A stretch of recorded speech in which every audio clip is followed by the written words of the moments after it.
Guys, अगर आप लोग टीआरई 4 के टीचर बनना चाहते हैं तो इस पैटर्न को फॉलो करें। मैंने जो पैटर्न फॉलो किया था उससे मैंने टीआरई 3 में सिलेक्शन पाया है, तो आप लोग को कुछ टिप्स दे दूं। बता दूं पहले कि मेरा सब्जेक्ट था हिस्ट्री और पॉलिटी।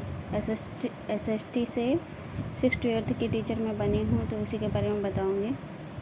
सबसे पहले हम पेपर का पैटर्न समझेंगे। जैसे कि इसमें 150 क्वेश्चन आते हैं, जिसमें से 30 क्वेश्चन जो होते हैं वो क्वालिफाइंग होते हैं, हिंदी और इंग्लिश होते हैं उसमें।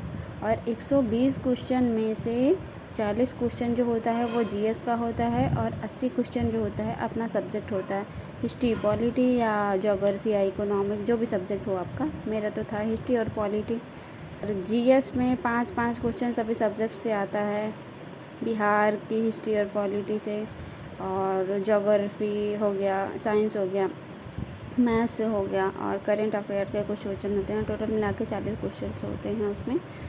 और इसके बाद हम क्या पढ़ेंगे, क्या पढ़ना चाहिए, कौन सी बुक हमें फॉलो करना चाहिए, इसके बारे में जानेंगे। सबसे पहले तो ये एनसीईआरटी और एससीईआरटी को पढ़ना सबसे ज़्यादा ज़रूरी है। तो छोटे छोटे फैक्ट होते हैं जो एग्ज़ाम में पूछ लिया जाता है, तो जिसका जो सब्जेक्ट हो उस सब्जेक्ट के हिसाब से 6 to 8 की एनसीईआरटी हम पढ़ लेंगे एकदम डिटेल से। और उसका शॉर्ट्स नोट्स पढ़ते वक्त शॉर्ट नोट एक वन लाइनर बना लेंगे, जो कि एग्ज़ाम के वक्त हमें रिवीजन करने में बहुत ही आसानी रहती है उससे। उसके बाद हमें पढ़ना होगा अपने सब्जेक्ट की कौन सी बुक हमें पढ़ना चाहिए। तो उसके लिए हमने पढ़ा था पूर्वावलोकन। ये जो 2 बुक है मेरे पास, हिस्ट्री की और पॉलिटी की, इसको पढ़ लेंगे तो और डिटेल में हिस्ट्री पॉलिटी एकदम क्लियर रहेगा, सारा क्वेश्चन एकदम तोड़ देंगे एग्ज़ाम में आएगा। तो उसके बाद बिहार से कुछ क्वेश्चन आते हैं, जो सब्जेक्ट रहेगा उसी से रिलेटेड आपका आएगा।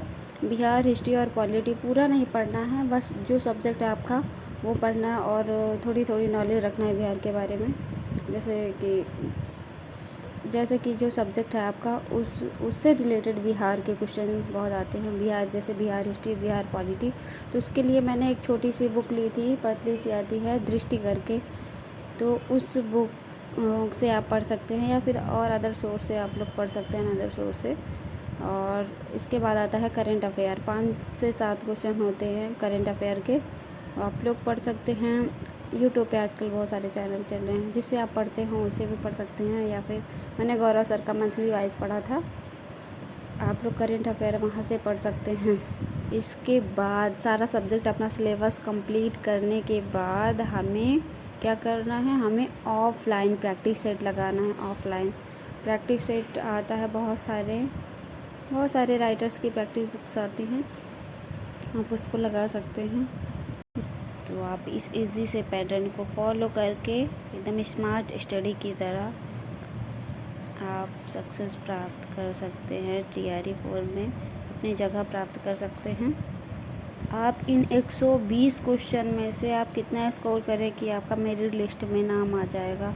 सबसे पहले तो आप अगर जीएस में 25 से 30 क्वेश्चन के बीच हैं तो बहुत ही प्लस पॉइंट है। उसके बाद सब्जेक्ट में अगर 80 में से आप 60, 65, 70 के बीच हैं तो एकदम बहुत ही ज़्यादा प्लस पॉइंट है आपके लिए, क्योंकि इस बार डोमिसाइल लागू हो गया, तो मेरिट हो सकता है हाई जाए अदर स्टेट वालों के लिए।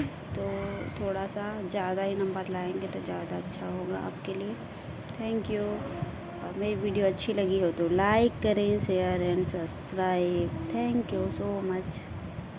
मुझे लगा कि शेयर करना चाहिए तो कर दिया। Thank you.